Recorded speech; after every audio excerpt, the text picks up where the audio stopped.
Cecilia Tam. I am the mastermind of Mob, Makers of Barcelona, and we are a co-working facility here in Barcelona, Spain.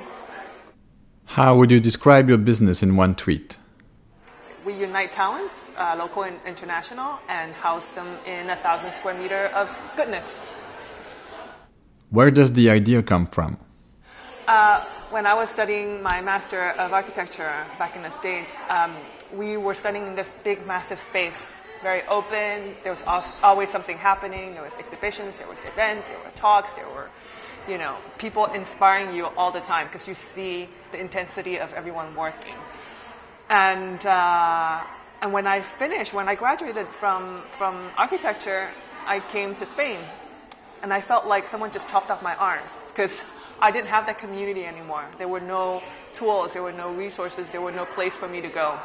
And I figured that if I had that need, I'm sure there are tons of other people in Barcelona who would love to have that access to this community. And I thought, wouldn't it be so nice if we can build that?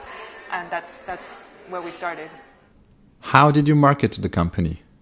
From the very, very beginning, it was just word of mouth because we had very little resources. But then we have been operating in about a year 3 months. And little by little, we're learning all the tools that we can actually use to market our facility. And we started using Facebook, Twitter, and now we're expanding into Pinterest, LinkedIn, and all the other social medias that have impact on this level. So we see it's very hard to measure the conversion of Facebook advertising into actual customer walking in because there's no correlation. But there has been returns. We've noticed that it's been very useful. Was there a tipping point? So for the first year, things were very, very slow. We didn't really know how to explain what we do, who we are, what is involved. But then after that first year in the September of 2012, which is just last year, one day it just clicked in our head. What we really are is that we try to unite all the freelancers, the hackers, the designers, all the individuals, and we try to create a platform. And at the same time, bringing them up in terms of visibility and providing them with resources so that they can actually do stuff. And at the same time, communicating these group of people with the upper tier of institution, corporation, big businesses, and whatnot. And once that was clear in our head, that it just took off. We started communicating with these institutions, with these corporations, with these big businesses, and they have huge interest in getting involved with spaces and community like us.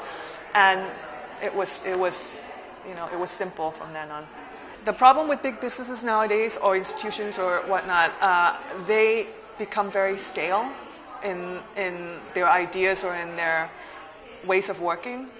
The great thing about a co-working facility like us is that there's such big turnarounds and fast turnaround. There's always influx of interesting people coming in, which means that an influx of ideas, an influx of new flesh blood that none of these corporations will ever manage. And so they're desperately looking for talents, which they actually don't know where to go, and they don't know where to find them. And we provide that connection. What was the major challenge you faced? The biggest challenge that we've had before we started this initiative was it was very obvious that we needed to build a critical mass of people. And to do that, we felt really strongly that we need a big space to house these people. And that for us was a huge investment, to rent a big space, to renovate a big space, and to be able to launch a big space. For us was a big risk. What did you do before? What's your background? I'm an architect by training, and when I was before Mob, I was working for an architecture office. I was also running study abroad programs for architecture students abroad from the United States.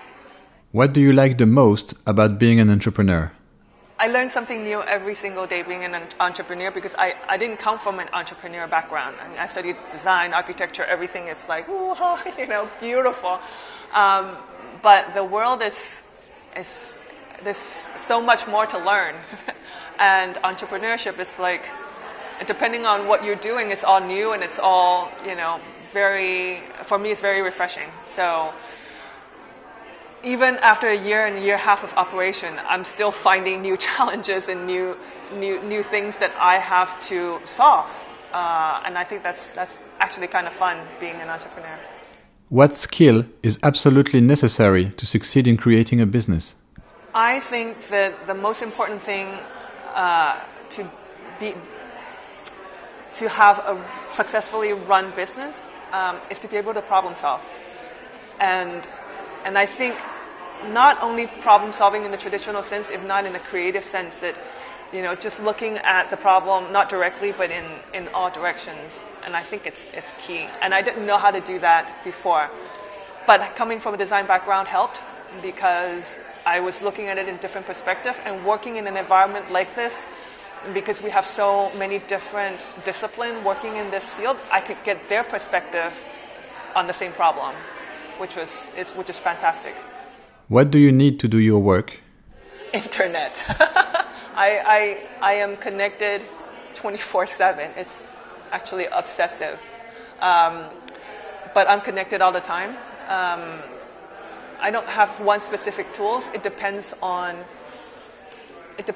what I'm actually working on, but I am very much connected because I need to find information, and that information could, I could get it from in-house, from the people that are working here, or I can get it online. So I can work anywhere, but I need to be connected.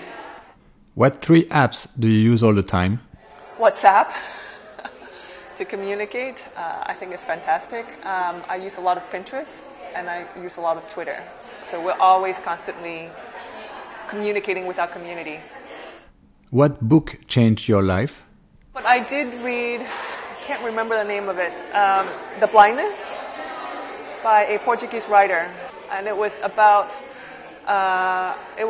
one day, little by little, the people of this town went blind, one by one. And people thought that it was contagious. If you touched someone, you would go blind.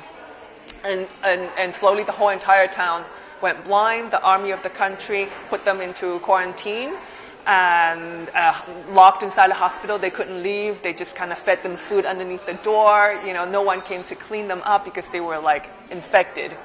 And the whole story was about that. And that just stayed in my head because I have always been the underdog. Underdog in the sense that, I'm a woman, I'm in the entrepreneurial world that is, strongly men, a man world. And,